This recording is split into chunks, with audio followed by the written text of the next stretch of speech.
أعوذ بالله من الشيطان الرجيم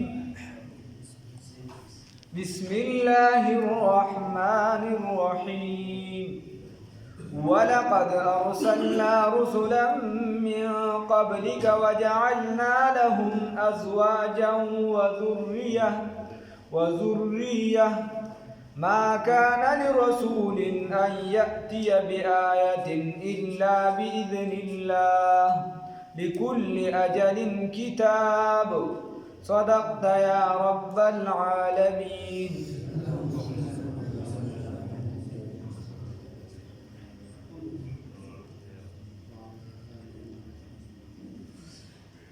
د دنیا یو مزاج دی، مزاج دا دی چې د تا سره د چا روانه او هغه له تا د یو خبرې جواب ورکړو نو هغه بیا په بل اړخ راځي، چې د هغې جواب دی ورکړو نو په بل اړخ راځي. مثال په طور ما سره د یو کس نه لګي او هغه سره څوک داسې میلو شي چې هغه ورته زما باره کې خبره وکړي چې هلکه خو دا چلو که دې ورته چا ونه خو بلکل نه پوهېږي هغه بلکل سړی نه دی او خو داسې ورسره یو دوه خپل الفاظ شامل کړي. او که یو کس داسې چې هغه ورسره مثال په طور د ښه والي بدوالي کیسه به ترې وباسو، بل مشر دی او دې ورته د مشر متعلق وي چې هلکه خو داسې ډېر روان وي ژاړي خبرې کوي یا جګړې کوي یا غوسې کوي، نو دا بل ورته وي چې هلکه دا غوسه خو چې دا دی په څه باندې کړو دا په دې کې خو په حقه دی یا دا خبره یې څه کړې ده نه خو په حقه دی، ځکه چې هغه به د هغه کس ته مزاج نه واقف هغه ورته سمه خبره وکړي. خو بعضې خلکو کې دا ډک وي چې هغه له ته کومه خبرې جواب ورکړې په بله راځي. امام ابو حنیفه رحمه الله له څوک راغی او بحث یې ورسره کو چې بحث یې ورسره کو فاتحه خلکو د امام باندې چې امام بسې به صورت فاتحه وې او که به نه وې، نو امام ابو حنیفه صاحب به یو ځای کې راټینګ که چې هلته به یې راټینګ که نو د هغې نه به ودانګل بل ځای ته، چې هلته به یې راټینګ که هلته به ورته دلیل وي نو د هغې نه به ودانګل بل ځای ته. امام ابو حنیفه صاحب ورته ویې وایي ته خو چرچڼه یې سړیه وایي یو ځای دې راټینګوم هلته نه دانګې بل ځای ته بل ځای راټینګوم بل ځای ته دانګې ته خو تا له دلیل ته خو چرچڼه یې ټوپونه وې په یو ځای نه پاتې کېږي. دقه شان رسول الله صلی الله علیه وسلم باندې دې اعتراضات کول، اعتراض یې دا وکړه چې زمونږ د خوښې معجزه دې راکړي، غرونه یې د سپینو زرو کې د سرو زرو کې دا وکړي دا وکړي. الله رب العزت ورته ووایي چې دا زما خوښه ده چې زه کله ویم نو معجزه به راځي، پیغمبر په خپله خوښه معجزه نشي راوستلی. اوس دوی ورته وي ښه چې داسې شوه چې د الله خوښه شوه نو بیا بله خبره ده د ده خو بیبیانې دي، د ده خو ښځې ده د پیغمبر د ده څه دي د ده خو بیبیانې دي او ښځې دي او د پیغمبر دپاره ښځې څه کوي. الله رب العزت ورته ووایي دا خو دړوان د پیغمبرانو ښځې دي د هغې هم بیبیانې وي، نو دوی وایي چې دړوان دی وي نو دوی بل اعتراض وکړو وایي د ده خو ډېرې زیاتې دي، یو ښځه بیا دوه بیا وي دا خو زیاتې دي. د رسول الله صلی الله علیه وسلم د عام تحقیق مطابق چې دی نو 11 بیبیانې چې دا په نکاح کې ازادې او دوه چې دی نو دا وینځې وي د رسول الله صلی الله علیه وسلم. دا عام تحقیق دی، د استاد محترم تحقیق بیا دی نه زیات دی،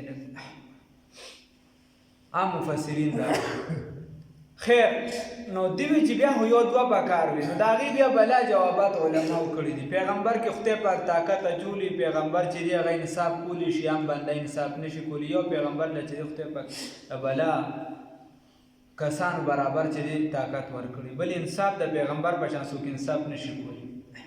نور بلا کیسې دي. یو وجه پکې دا ده چې پیغمبر نیم امت چې دی دا ښځې دي، د پیغمبر صلی الله علیه وسلم نیم امت دا ښځې دي او ښځه که هر څومره بادره شي خو بعضې داسې مسایل دي چې هره ښځه یې تپوس د سړي نه نشي کولی. نو الله رب العزت دا غوښتل چې د نیم امت ته دا شریعت دا د رسول الله صلی الله علیه وسلم د بیبیانو په ذریعې باندې ورسي. اوس دې کې دوه بیبیانې داسې وي چې هغه د رسول الله صلی الله علیه وسلم په زندګۍ مبارکه کې وفات شوی. یو ام المؤمنین حضرت خدیجه الکبرى رضی الله تعالی عنها د دې په موجودګۍ کې رسول الله صلی الله علیه وسلم بل نکاح نه تړل او دا په مکه معظمه کې وفات شوی او جنت المعلا کې دفن. الله دې را تبار باروخ. او دویمه بیبي هغه ام المساکین هغه باغې باندې یادېدله حضرت زینب رضی الله تعالی عنها. سخا یې ډېره زیاته وغیره نور د ښځو د امورو ډېره ماهره وه چې د هغې په منځ کې به څه اختلاف راغی نو ابوالله دې حل کړو. هر څومره به چې خاندانونه روان او زمونږ دا خو له خیره په نور څه کې ډېره ماهرې دي پکې اختلاف ډېر ښکلې راولي چې خلک وړه خبرو کې دي ورپسې دومره لکې وتړي. نو دا خو چونکې زمونږ مور بیبي ده او د پیغمبر انقلاب محمد رسول الله صلی الله علیه وسلم بیبي مبارکه ده نو دام د رسول الله صلی الله علیه وسلم په زندګۍ مبارکه کې وفات شوی ده او یو څو میاشتې په نکاح کې و د رسول الله صلی الله علیه وسلم جنت البقیع کې دفن. الله رب العزت را تبار بارو. اوس د دین علاوه د نور بیبیانې چې د رسول الله صلی الله علیه وسلم چې کله رحلت کو نو دا ژوندې او د زنانو چې اکثریت مسائل دي نو هغه بیا د دین را نقل. یو وجه دا وه. دویمه وجه دا وه چې د عربو دا قانون او طریقه وه چې د چا سره به دشمني وه او په هغه خاندان والا به په دې قبیله کې چې دې نکاح وکړله نو بیا به د هغه دشمني یا مکمل ختمه شو یا به کمه شو مکمل. نو رسول الله صلی الله علیه وسلم دا نکاحګانې کړي دي نو ته وګوره د دې ځان له قبیلې دي دا د دې وجې چې دا خلک د اسلام طرف ته راشي د اسلام سره دشمني ختمه شي. او هم شو هغه شان چې کوم قبیله کې نکاح شوې ده نو د هغې دشمني چې ده نو هغه یا مکمله ختمه شوې یا کمه شوې. خیر نو الله رب العزت فرمایي چې دا خبره بې ځایه ده. ولقد ارسلنا یقینا رالیږلي موږ پیغمبران رسولن رالیږلي موږ رسولن پیغمبران لره من قبلک مخکې دستانه وجعلنا لهم او موږ ګرځولي د دوی دپاره ازواجا بیبیانې و ذریه او اولاد. اوس دا خبره هم ستاسو غلطه ده ځکه چې په تورات شریف کې دا شته غالبا چې د حضرت داود علیه السلام وی 300 بیبیانې او وینځي چې دی دا 300 دا په تورات کې. اوس کم حده پورې دا خبره صحیح ده والله اعلم خو تورات کې موجود دی چې کم د الله له طرفه دی د الله طرفه دی کم چې داسې واقع نه د الله طرفه نه. بیا د سلیمان علیه السلام متعلق هو په بخاري شریف کې حدیث دی چې سل بیبیانو حدیث په بخاري شریف کې راغلی او نور چې دی د 600 پورې روایات شته. نو دا خبره هم ستاسو غلطه ده چې د مخکو بیبیانې زیاتې نه وي د هغې د دې نه زیات وي یا پیغمبري طاقت دی یا پیغمبري انصاف دی هغې کې د الله حکمتونه وي په هغې کې ته دا هم نشې ویلی چېرې پیغمبر خو دا کار کړو خو زه پکې تپو نه بس هغه له خدای اختیار ورکړی الله بې پوهېږي ته په دغه رازونه نه پوهېږي ستا خوله چې دغه ځای ته ورس بس دغه ته سټاپ واله ستا دغې نخو عقل مقل کار نه کوي. الله وایي چې دی او بل دا فطرتي څیز دی 1,40,000 کم او بیش پیغمبرانو کې صرف 2 پیغمبرانو ودونه نه دي کړي. یو حضرت یحیی علیه السلام چې په ځوانۍ کې کافرانو شهید کړ او یو حضرت عیسی علی نبینا علیه السلام 2 واده نه دي کړي. هغه چې کله راشي نو د مسلم شریف حدیث دی فیتزوج ویولد له. مسلم شریف کې وی رسول الله صلی الله علیه وسلم فرمایلی دي چې کله بیا دوباره نزول کی قیامت ته نږدې نو هغه به نکاح هم کوي ویولد له اولاد به پیدا کی د عیسی علیه السلام به اولاد هم پیدا کی. بس هغه نو ټول پیغمبرانو کړی ده خدا سړی په بیا رسول الله صلی الله علیه وسلم د عربو نوجوانانو ته تقریر کوي بیان ورته کوي وی اے د عربو نوجوانانو وی تاسو کې چې د چا طاقت وي نو ځان له نکاحګانې وکړي، ځکه چې دا ښه ښکته کوونکي د نظرونو لره او دا حفاظت کوونکي د شرمګاهونو. بیا د مور او پلار چې کوم حقوق دي په د بچي چې پې لازم دي، یو حق پکې دا دی چې د مور او پلار حق کېږي وس کېږي نو دی به بچي له نکاح چې دی دا بلوغت پسې ډارې کړي. زمونږ د غریبانان راشي د نکاح خبره پکې وکړه، ما یې والله کېدل له وکړي، همداسې نه دي، د دې وړی نه شړی نه جوړي. دې ما په ډاډه واړی خو زم تاسو ډېر واړم خو تاسو نه اړېږئ. او بیا نو حضرت پیر بابا چې کوم د ده بچی وشو چې کومې خاص خادم چې کومې خاص خادم نو هغه د سارې نورو مریدانو ته وایي چې پیر صاحب له مبارکي ورکړي. ورته چې ولې؟ بېګا د پیر صاحب بچی شوي وي. توبه توبه، پیر صاحب هم دا کار کوي. نو دا د بزرګۍ خلاف نه دی. حقه تاسو وایئ چې بچي هم بزرګان دي او بیا به د بزرګۍ نه وځي نه، دا به نور هم ډېر لوی لوی بزرګان شي. که دا ودونه مو الله وکړه ته په خدای یقین دا سودا به هم بیا روړي، اوس خو به نه روړي. نو الله رب العزت وایي چې دا اعتراض هم بې ځایه دی. ښه، دا اعتراض هم بې ځایه دی. اعتراض خو بیا د عقل مطابق لږ کوې که نه، ټولو پیغمبرانو ودونه کړي. وَلَقَدْ أَرْسَلْنَا وَيَقِينًا رَالِګلیو مونږه رسولا پیغمبرانو لرا من قبلک مخکې دستانه، وجعلنا لهم او مونږ ورکړي دوی ته ازواجا بیبیانې وذریه او اولاد. ما وی ورکړو مونږ دوی لره څه بیبیانې او اولاد. وما بس تاسو تکړه شئ، تاسو ترجمې له راځئ، خدای شته د نکاح خبره باندې زه کوم بېغمه شئ، نور یې دي کوي او که نه خبره باندې زه کوم. وما کان لرسول، ځان سره پلاران هم راولئ چې اچا نه راځي، بیا پکې لږه مالګه مساله پې ښه دوړو. وما کان لرسول، و مناسب نه دي هېڅ یو پیغمبر لره ان یأتي بآیت چې دی راتګ وکړي په یوه نشانې سره. نو دوی ورته وایي چې ښه داسې خبره نه ده چې ته وایې چې بیبیان هم د ده شته او دا شته دا شته. نو بیا خو داسې کار وکړه چې یو موږ ورته کومې معجزې را ویلي دي هغې کې د یو معجزه ښکاره کړي، غر دې د سرو زرو سپینو زرو کې نه. الله رب العزت ورته داسې هم نه ده. ولې؟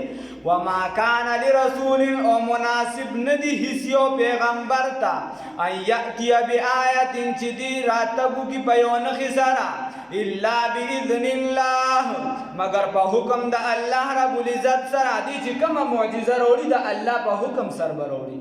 او څومره چې اعتراضات په پیغمبرانو شوي دي، ونې ورته ویلې شوي دي، نعوذ بالله من ذلک، او دا ساحر ورته ویلې شوي، د پیریانو اثر وي پې شوي مختلفې حربې، حتی چې تاریخ ابن هشام او مدارک والا لیکي رسول الله صلی الله علیه وسلم ته به یهودیانو بدعتي وي، نعوذ بالله من ذلک.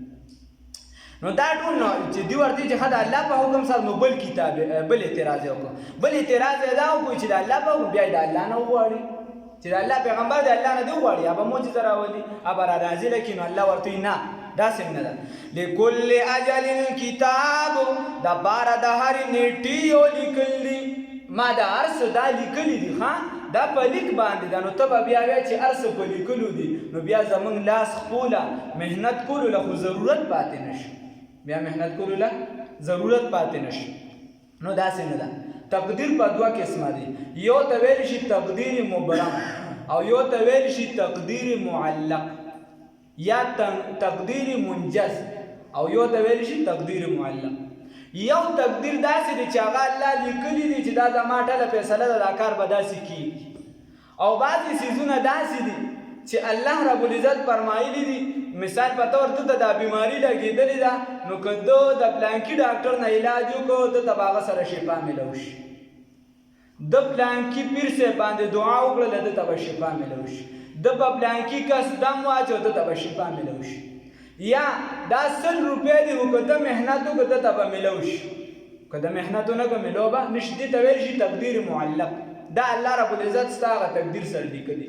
او یو تقدیر دی چې هغه الله رب العزت اټله فیصله کړې، مثال په طور د مرګ فیصله یې کړې ده، چې د ده به دومره ورځې ژوند دي دومره به یې ساګانې د هغې نه بیا هغې کې بس هغې کې بیا تبدیلي نه راځي. دغه دوه قسمه.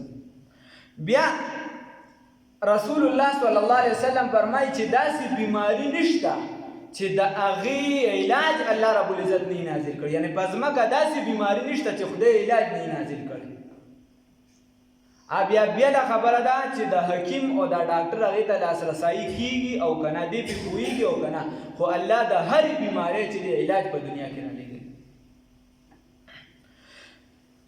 لكل اجل کتاب، نو لكل حکم اجل مکتوب، د پاره د هر لیکل شوي د پاره د هر نیټې یو کتاب، د پاره د هر نیټې یو لیک دی، د هر نیټې لپاره د هر څه لیکل شوي. بیا یمحو الله، ختموي الله رب العزت ختموي الله رب العزت محو کوي ما یشاء څه لره چې وغواړي، ویثبت و ثابت ساتي څه لره چې وغواړي. اوس څه محو کوي او څه ثابت ساتي. نو ګوره شپه کېږي الله رب العزت نور چې دی دا ختم کړي او سپوږمۍ برقرار وساتي.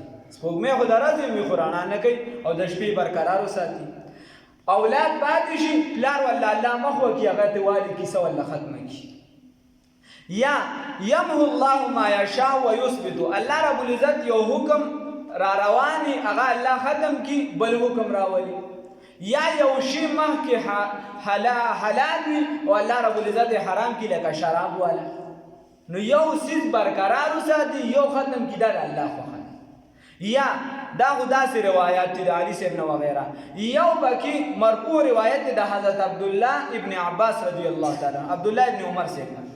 هغه وایي چې رسول الله صلی الله علیه وسلم فرمایي یمحو الله ما یشاء ویثبت، الله رب العزت چې څه غواړي یا ختم کړي او چې غواړي نو ثابت یې وساتي. د دې نه شقي او سعید مراد. یو کس پیدایشي چې دی هغه نیکبخت دی، خدای پاک مسلمان پیدا کی او رالوی کی فطرتي خطول اسلامي. نو دې ته خیال کوي دې څوکي دا دې را پیدا کی داسې حالت کې چې دې نیکبخت مسلمان رالوی شي او په آخره کې دې مسلمان مړ شي. الله دې کې راولي. او یو په ابتدا کې بدبخت په آخره کې نیکبخت شي اسلام وروړي بیړې پار شي. یو په ابتدا کې چې دې شقی وي، ابتدا کې شقی وي بدبخت وي مسلمان نه او په آخر عمر کې ورته خدای اسلام نصیب کړي. او یو چې دی پیدایشي بدبخته او مړم بدبخته، یو پیدایشي بدبخته او مړم بدبخته، او یو پیدایشي بیا نیکبخته او چې کله مړ کېږي نو د اسلام نه وتي. الله دې حالت نه وساتي. دا څلور قسمه ډلې دي: پیدایشي نیک او چې مړ کېږي نیک، او بل چې دی پیدایشي بدبخته او چې مړ کېږي نیکبخته، بل چې دی پیدایشي خراب او چې کله مړ کېږي بیا هم خراب، او پیدایشي نیک خو چې کله مړ کېږي بدبخته. الله دې وساتي. نو دا څلور قسمه ډلې دا ته مراد دي. یمحو الله محو کوي الله رب العزت ما یشاء چا لره چې وغواړي، ویثبت و ثابت ساتي څه لره چې وغواړي. وعنده د الله په نسبت باندې الکتاب اصل د کتاب دی. اصل الله رب العزت سره که لوح محفوظ ورته وکار سو نو هغه علم محدود دی. هغه د الله د علم ذره برابر هم نه دی، د هغې ته ذره هم نه رسي د ذرې په حساب. ځکه دغه خو د دنیا چې شروع شو دنیا کله ختمېږي دومره علم دی، د دې نه ما سوا نشته. او د الله علم خو دنیا کائنات نه و الله موجود او دنیا به نه او الله رب العزت به موجود. و اما نرینک نوس خبره ده الله رب العزت و اما نرینک او که چرته موږ وښایو تا ته بعض الذي بعد د هغې نه نعدهم چې موږ یې وعده کړي د دوی سره، او نتوفینک یا وفات کو تا لره، فانما نو بس یقینا هغه خبره دا ده علیک البلاغ چې په تا باندې رسول دي، وعلینا الحساب په موږ باندې حساب دی. الله رب العزت ورته فرمایي چې دې سره موږ د کم عذاب نعدهم چې دې سره د کم عذاب وعده کړې ده، یام دې ارولی د کم عذاب نه، او یام چې دې له دمکی ورکړې ده په کم عذاب سره. نو چې دا موږ تا ته وښایو او نتوفینک یا تا وفات کو تا ته د عذاب په او مخامخونه خایو ته وفات شو وروسته موږ دې عذاب ورکو نو الله رب العزت وی فانما عليك البلاغ وعلينا الحساب پتا خو تبلیغ دی ستا دې سرکار نشته موږ عذاب کله ورکو کله نه ورکو ستا کار د تبلیغ دی او حساب کتاب دا زمون کار د دې وجه کله ناکله سړی په دې بور شي چې کله د بل کار په سر باندې واخلي یا هغه کار په سر واخلي چې هغه دې نشي کولی نو دې هغه سره خراب شي نو الله رب العزت ورته دا ستا کار نه دی دا کار زمون دی د عذاب ور دې وجه حضرت حذیفه رضی الله تعالی عنہ حدیث را نقل کړي وی رسول الله صلی الله علیه وسلم او فرمایي لا ينبغي لمؤمن ان يذل نفسه و یو مسلمان بنده لره دا نه دی پکار چې دی خپل ځان په خپل وشرمي مسلمان بنده لره دا نه دی پکار چې دی ځان په خپل بی عزت کی نو څوک ځان په خپل نه بی کوي او کس غلا کوي هم د دې لپاره دی چې پیسې راجمع کم چې غټ سړی جوړ شي د دنیا په اعتبار سره خو رسول الله صلی الله علیه وسلم فرمایي چې مسلمان بنده لره دا نه دی پکار ایوزل نفسه چې دی خپل ځان په خپل بی عزت کی نو حضرت حذیفه صاحب ته تاسو کوي او رجل یذل نفسه ودا سم لا سوکشته چې خپل ځان په خپل بی عزت کی داسې هم د دنیا کې سوکي نو رسول الله صلی الله علیه وسلم ته فرمایي یتعرض ما لا یطيقه وی او چې د هغه کار په سر واخلي یا په هغه کار کې ګوتې وي چې هغه د په طاقت کې نه د په طاقت کې وکړ نشته دی په سر والی نو بس ذلت به بیا ځي الله نو سره اولم يروا آیات نګوري ان ناتل الارض چې من کس کړي دي زمکه دانن قصها چې من را کمو دی لرا اولم يروا آیات نګوري ان ناتل الارض چې من را تکو په دې زمکه سره نن قصها چې من کمو دی لرا من اطرافها د طرفونو د دیونه نو موږ د دې طرفونه موږ راستره د دعوت عام کیږي په قبیلو کې نو قریش ته د خپل ځان غم کوي ګر جابر خو دعوت عام کیږي راستره نو بس پتا سو بد ازمه کرا تنگ شي یا ګر جابر علاقه فتح کیږي کوا او چې علاقه فتح شي نو بیا ورپسې پتا سو اسمه کرا تنگ ده یوا او بعض علما لکه عبد الله ابن عباس رضی الله تعالی عنہ د دې دا تفسیر کوي هغه وی د دینه مراد چې هغه دادی چې الله رب العزت د دې زمکه لوی لوی خلق اوچتای نو چې لوی لوی خلق وی علما اوچتای نو هغه بیا وی العلماء نجوم الارض دا د زمکه ستوري دي نو چې علما کله اوچت کینو خود به خود زمکه باندې بیا خدای پاک عذاب راولي نو د دینه مراد هغه دي چې د زمکه در باندې بیا تنګوم د لوی لوی خلق اوچتو الله نو سره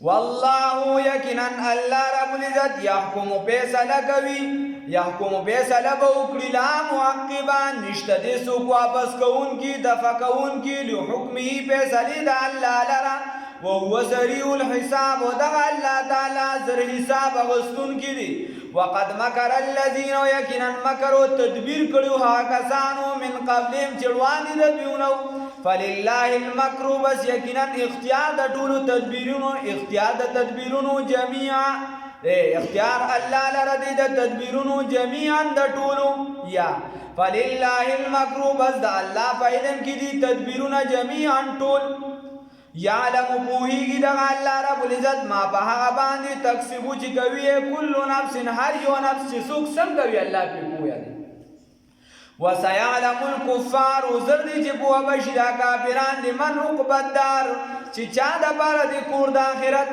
ويقول الذين ويها كسان كفروا چې کافران دي لست مرسلا نه تلیګلی شوی ته د سره پیغمبر نه تا ته دا وای او بیا درته گواه په سوکته نو تو ورته وای چې یو الله رب العزت گواه دی دا بل چا گواه ضرورت نشته او چې څوک چاته علم دی څوک عالمان دي عبد الله ابن سلام دی ابی بن کعب دی سلمان فارسی دی د دینه تاسو په زمانه شانې بدل تاغو خو د تیرو کتابونو نو تاسو خو د دې پیل نواقب نه د دې سبق نواقب نه په دې میدان پوهیږئ نه نو تاسو سره دا خبرې کوي نو د دینه ما چې درته ویلو دوه آیات پکې مدینه منورې ولدي یو دا دی د دینه دا معلومه شو چې د عبد الله ابن سلام ایمان وغیرہ دې ته پکې اشاره ده نو د مدینه منوره کې نازل ويقول الذين ويها كسان كفروا چې کافران دي لست مرسلا نه تلیګل شوی قل ورته وایا اے پیغمبر صلی الله علیه وسلم کفا کافر بالله الله رب العزت شهیدا گواه بیني و بینکم بمن زما استاسو کی ومن او بل هغه سوق عنده چې هغه سره علم الكتاب علم د کتاب وی